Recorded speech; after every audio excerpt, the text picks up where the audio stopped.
What's up? Welcome to my next video. In this video, I'm going to be teaching you how to draw a tree, and right now I'm going to show you the wrong way to draw a tree. I guess this is the normal way that the basic way that you always see, and I guess this is it's pretty easy, but I'm going to show you how to change it around and put some shading into it and make it a little bit more detailed. Now, usually when drawing trees, it's always good to start with a reference and just look at a bunch of different magazines and a bunch of stuff online to see how to get the form of the tree the way you want it, because the branches go in different ways. Like right here, I'm making a branch, the basic 3 branches I usually put, and then get another branch on the side, and sometimes I might make it a little bit below, or it always depends on how the tree looks. Now I'm making the big shape, and usually when I'm making outlining my pictures, I always start with the big shapes and then later on adding details. And what I did now was I just make a huge rigid shape that you normally would make if you were making a basic tree, but I'm putting other shapes inside of it to add those small details inside. Because I know that when the light is shining on the tree, depending on where the light's shining, in this particular picture, the light's shining from the top to the bottom, the shadow's going to be from the bottom. So you just make a lot of big shapes and then started gradually adding shadow into it. The shadow would always be pretty much in the back area of the tree, where the tree branches are, so sometimes you barely even see the leaves at all.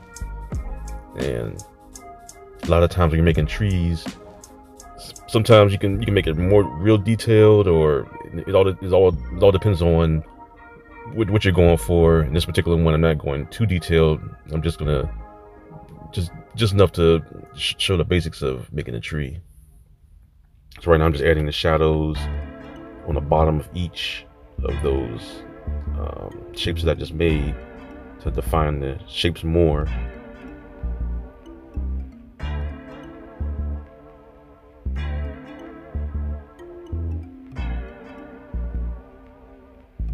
And here I'm just adding a little bit more. And this process I'll have this process go on for the majority of the time you'll be doing this. I mean, it's tedious, but at the same time you're trying to define it better to make it look more I guess presentable.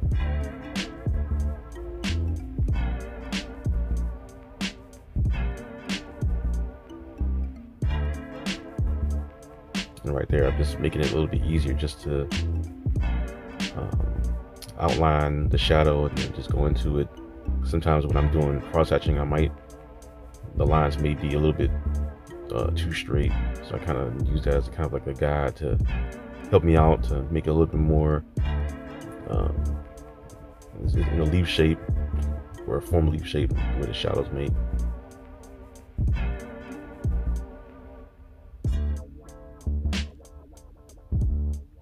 And usually always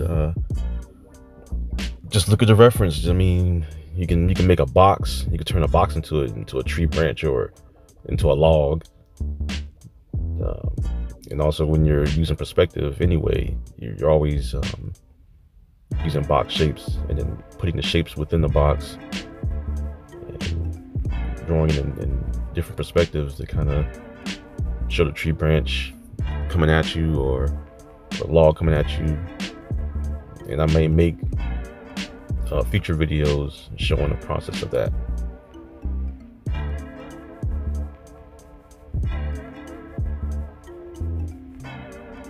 I'm darkening the lines to indicate that it's a darker area, and I'm adding in the bark of the tree.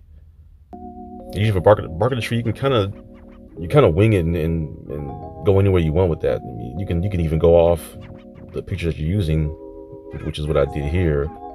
Kind of make it because some barks will go in a twisting kind of a form, which is where I was trying to go with this one. Had it twisting into the branch or into the tree, and you can detail as much as you want. Sometimes if you're doing a cartoon tree, you don't have to detail at all. You can just color it and be done with it. And if you want to make a detail, you just start throwing a bunch of lines in, and it'll look like a bark. And of course, you have to look at a bunch of different references of a bark, so you can kind of work on that, and then so you kind of know how to put a bark together or shape it. I'm trying to get the roots and the grass.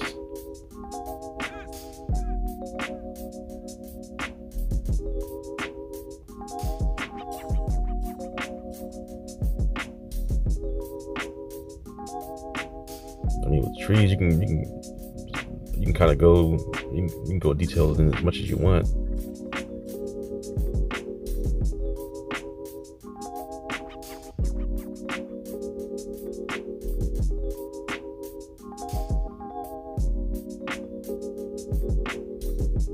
I'm trying to darken those lines up, make it a little bit more defined. I don't want it to be the shadows take too much from it.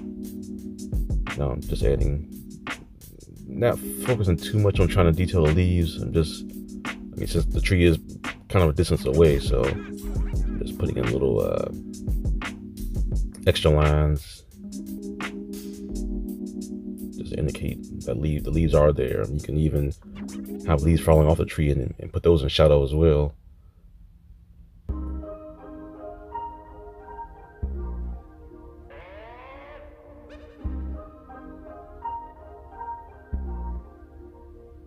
Darken it up. Sometimes I like to darken it up just to. Sometimes the pencil is a little bit too light. I'm trying to make it a little bit darker on the paper. I mean, I can see it really good, but I know some of you all that's watching it on video probably can't see the lines too good. So usually I just darken those areas up. Now I'm trying to add. At the last moment, I just decided, well, let me just throw some apples in here, little small apples.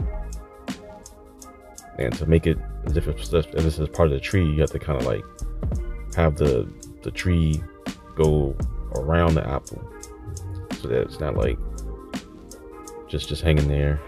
Which is what I'm gonna do here, just adding a little bit of tree on top of it, just so that at least it look like it fits in the picture or was a part of it, not just some flat thing sitting there.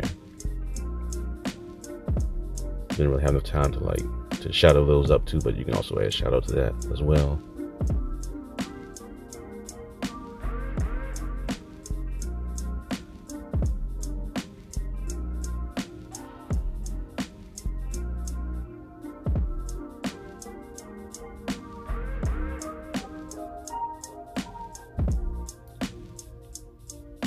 I think for this next part, I'm gonna add like a little background. I decided I wanted to add a background to this, and kind of like a last minute thing, which is it's pretty easy background anyway. It's just a small field and just adding the grass and everything to it. Okay, now thanks for watching the video. If you like the vid, make sure you like, comment, subscribe, share, and enjoy the rest of the video. Peace.